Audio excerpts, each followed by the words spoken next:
Yes, good morning, students. In your economics class, yesterday we completed two weighted index number, and we also completed simple index number. And today we are going to start a new topic, that is CPI, cost of living index number. और मैंने आपको 10 numericals कहा था कि complete कर लेना. Hope you all have completed, and if you have any doubt in any numerical you can ask me. So first of all, cost of living index, it has two methods. The formulas are same, only name has been changed. First of all is consumer aggregative expenditure method.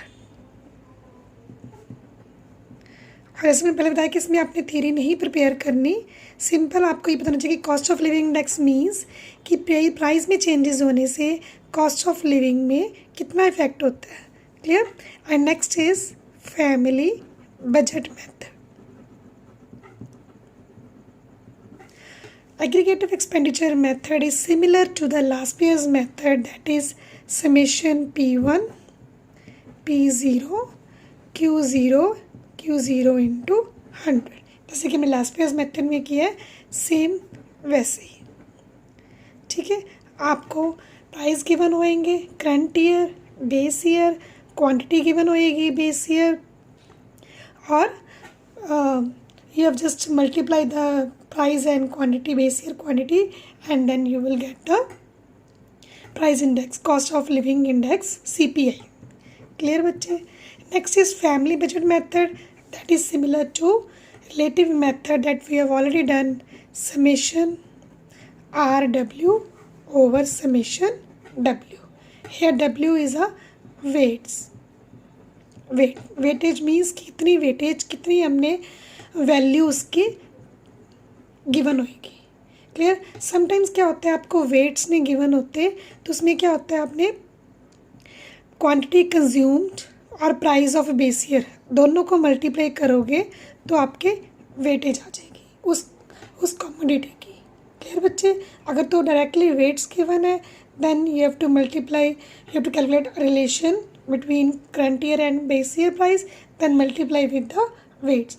If weights are not given, so then you have to take base year prices and base year quantity, multiply then both of them, then you will get a weightage or value.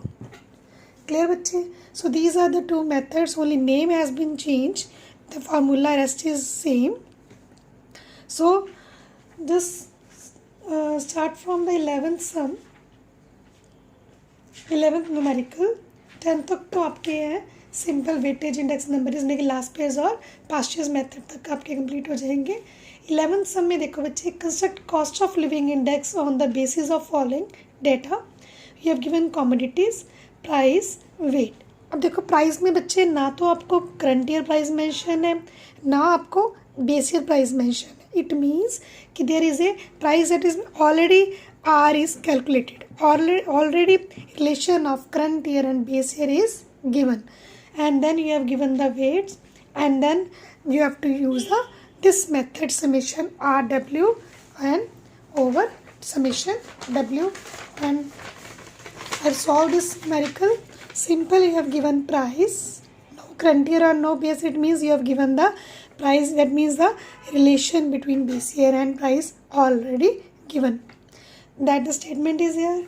Then weight, then multiply R with W, then you will get summation RW and over summation W, that is 200 is the CPI. Clear बच्चे. In next numerical, in 12 numerical, again you have given only price and weights, so similar to the 11, ये भी आपको वैसे ही solve करना है. And 13 numerical में देखो बेटा, you have to calculate CPI. आपको quantity consumed in current year given है, it means you have given the Q1. Price in base year, price in current year. तो इसमें आपने क्या करना है, जो यूनिट होते हैं उनको आपने बिल्कुल इग्नोर करना है। आपने जहाँ पे जैसे पर मंथ गिवन है, that means housing per month, वहाँ पे हमने 1 को कंसिडर करना है, मिसलेनियस पे 1 कंसिडर करना है, और then put the values in the formula and then calculate CPI। Clear बच्चे? Next, construct of cost of living index for number of the year 2017। You have given 2004 prices, base year prices, base year quantity and current year prices. It means you have to use simple CPI by using the aggregate expense। आपको data के according आपने उसमें formula put करना है। Hair summation P1 Q0 और P0 Q0 value put करके आपने इसको कैलकुलेट करना है। Then you have to ask aggregate expenditure method and family budget method, both you have to use. इसमें भी आपने यूनिट को इग्नोर करना है। सिंपल आपको बेस ईयर क्वांटिटी गिवन है, प्राइस गिवन है, करंट ईयर प्राइसेस गिवन है। तो आपने firstly that is aggregate expenditure method use करना है, P1 Q0 P0 Q0, and then quantity consumed in base year is given. It means you have to calculate weight, that is price, base year prices, and QZ quantity consumed in 2004। current base year quantity दोनों को multiply करके आपके W आ जाएगा।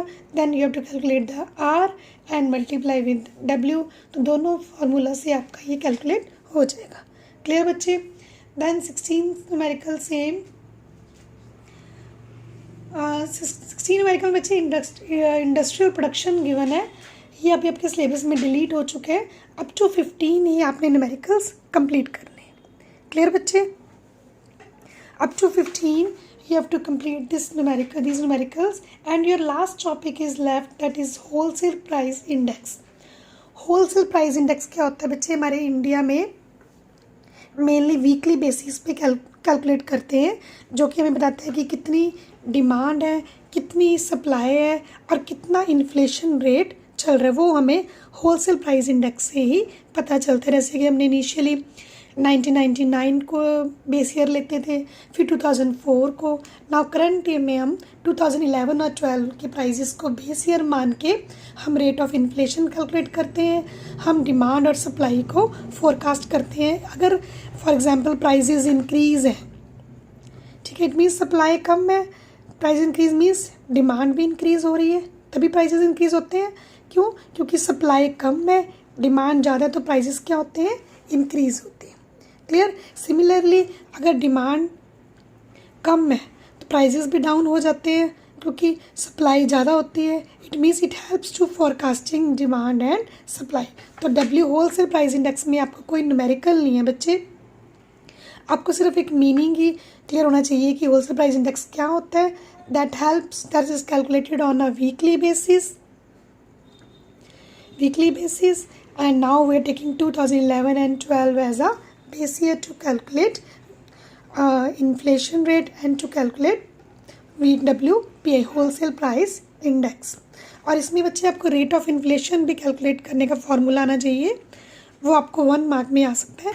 That is A2 minus A1 over A1 into 100। That is given in your book. आपके इसके base पे कोई numericals नहीं है, सिंपल आपको बस ये फॉर्मूला पता होना चाहिए। ठीक है, A2 minus A1 over A1 into 100। A2 means prices of second week, A1 is price of previous first week, and then आपको प्राइसेस गिवन होंगे, तो ये फार्मूला यूज़ करके आप रेट ऑफ इन्फ्लेशन कैलकुलेट कर सकते हो। Clear? So this is the whole chapter we have completed. Industrial में आपके सिलेबस में नहीं है, इसमें सिर्फ क्वांटिटी गिवन होती है, तो सिंपल फार्मूला सबके सेम ही है, सिर्फ नेम चेंज है। ये जस्ट एक बार इसको देख लेना, अदरवाइज ये आपके सिलेबस में इस बार डिलीट हो चुके हैं। ठीक है बच्चे, तो हमने 3 मेथड्स किए हैं, सिंपल, वेटेड एंड CPI। तो इनके बेस पे आपके डिफरेंट फार्मूलाज हैं, नेम चेंज है, मोस्टली फार्मूलाज क्या हैं, सभी सिमिलर से हैं। और WPI होलसेल प्राइस इंडेक्स का आपने सिर्फ मीनिंग और रेट ऑफ इन्फ्लेशन का फार्मूला प्रिपेयर करना है, मे बी 1 मार्क के लिए। क्लियर बच्चे? So this chapter is over and you have to complete 1 to 15 numericals next week मैं आपके एक जूम मीट पे आपके सारे न्यूमेरिकल्स चेक कर दूंगी कि किसने कंप्लीट किया। अगर कोई डाउट है तो बच्चे मुझे पर्सनली आप व्हाट्सएप करके पूछ सकते हो। ठीक है, thank you and have a nice day.